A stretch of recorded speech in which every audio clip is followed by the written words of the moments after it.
Hello दोस्तों, आप सभी का हमारे YouTube चैनल में स्वागत है। आज हम आपके लिए एक और नई वीडियो लेकर आए हैं। आज की वीडियो में हम बात करेंगे CBC की। तो मेरे हाथ में CBC की रिपोर्ट है। आज की वीडियो में मैं आपको बताने वाला हूँ CBC में कौन कौन से टेस्ट होते हैं, उसकी रिपोर्ट को कैसे देखा जाता है, कैसे पढ़ सकते हैं कि CBC की रिपोर्ट में क्या क्या लिखा है, कौन सा टेस्ट किस बीमारी के लिए किया जाता है। पूरी जानकारी आज की इस वीडियो में मैं आपको देने वाला हूँ। आप हमारे YouTube चैनल पे अगर पहली बार आए तो चैनल को सब्सक्राइब कर दें, साथ ही बेल आइकन का बटन भी दबा दें, ताकि मैं आपके लिए जो भी नया वीडियो लेकर आए, जो भी नई जानकारी लेकर आऊँ, सबसे पहले उसका नोटिफिकेशन आपको मिल जाए।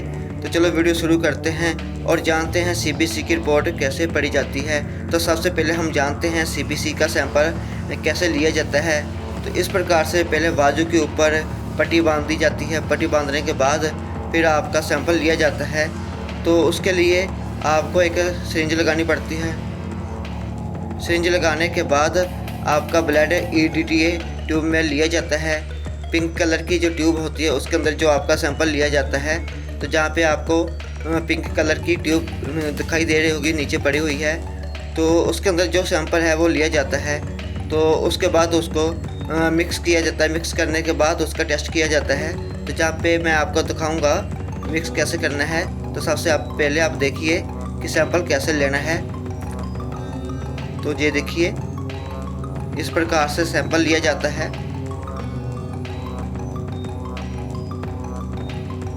सैंपल लेने के बाद इसको मिक्स करना है। मिक्स करने के लिए हमें एक रोलर जो होता है उसकी ज़रूरत पड़ेगी। तो सभी लैब में होता है। तो जहाँ पे मैं आपको दिखाऊंगा वो भी। तो इसी प्रकार से आपको अपना सैंपल लेना है। सैंपल लेने के बाद टेस्ट करना है। तो बहुत ही आसान तरीका है। तो जहाँ पे मशीन के ऊपर टेस्ट लगाना है, ये सेल काउंटर होता है, सेल काउंटर के ऊपर टेस्ट लगाया जाता है। उसके बाद रिपोर्ट लिखी जाती है। रिपोर्ट लिखने के बाद देखा जाता है कि कौन सी बीमारी है, कौन सी नहीं है। तो एक रिपोर्ट तैयार की जाती है।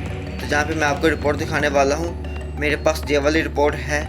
तो जहाँ पे मैं आपको दिखाने वाला हूँ कि जो CBC होती है उसकी रिपोर्ट को कैसे पढ़ा जाता है, कौन सा टेस्ट किस बीमारी के लिए किया जाता है। तो उससे पहले मैं जहाँ पे आपको दिखा देता हूँ CBC की रिपोर्ट। तो ये हरदीप कौर के नाम के पेशेंट की रिपोर्ट है। तो जहाँ पे सबसे पहले आपका नाम होगा, आपका एड्रेस होगा, आपकी एज होगी, फिर डेट होगी, कौन सी डेट को सैंपल लिया था, कितने बजे कितने मिनट के ऊपर सैंपल लिया था। तो उसके बाद जहाँ पे QR कोड भी दे रखा है, पूरी जानकारी जहाँ पे दे रखी है। QR कोड को अगर आप स्कैन करोगे तो उसके ऊपर आपका जो भी नाम होगा, बायोडाटा होगा, वो निकल के सामने आ जाएगा। तो ये TLC, DLC CBC की रिपोर्ट होती है। हीमोग्लोबिन होते हैं, MCV, HCV, RBC सेल, ये सभी CBC की रिपोर्ट में आते हैं। तो बहुत सारे टेस्ट होते हैं। कभी कभी पेशेंट जो होता है वो कंफ्यूज हो जाता है कि CBC लिखा हुआ है, एक ही टेस्ट होता है, लेकिन एक ही टेस्ट नहीं होता, इसके अंदर बहुत सारे टेस्ट होते हैं। तो आज की जो रिपोर्ट हमारे हाथ में है, हमारे हाथ में जो रिपोर्ट है उसके अंदर लिखा हुआ है 30 टेस्टों के बारे में। तो ये सभी टेस्ट होते हैं, 30 टेस्ट होते हैं। तो जहाँ पे यूनिट वैल्यू जो भी रिजल्ट आया है उसकी नॉर्मल रेंज कितनी होनी चाहिए, जहाँ पे दे रखा है, ये देखिए पूरी जानकारी ब्रीकी से जहाँ पे दे रखी है रिपोर्ट के अंदर। आप जहाँ से पढ़ सकते हो, देख सकते हो।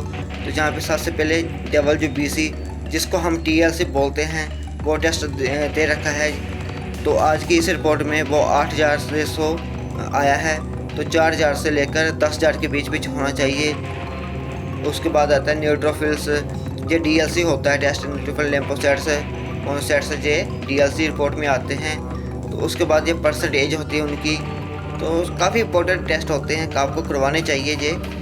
तो नीचे है RBC, ये देखिए।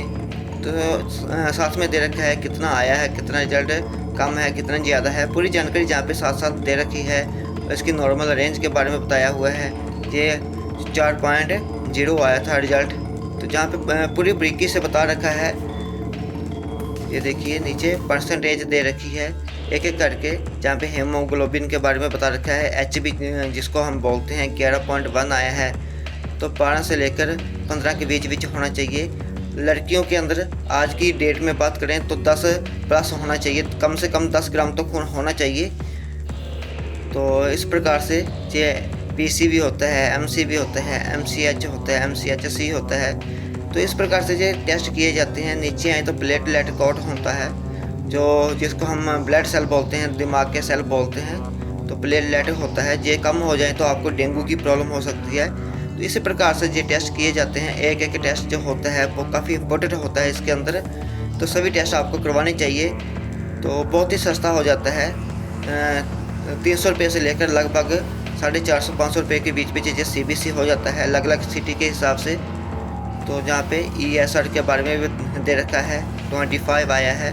तो कम से कम जे लेडीज़ की बात करें तो 15 से कम होना चाहिए, जेंट्स की बात करें तो 10 से कम होना चाहिए।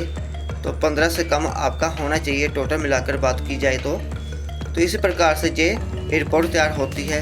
तो देखिए आप कितने टेस्ट हो रखे हैं इसके अंदर। तो काफ़ी जो पेशेंट होते हैं वो कन्फ्यूज हो जाते हैं, टेस्ट कैसे करना है, कैसे पता चलता है।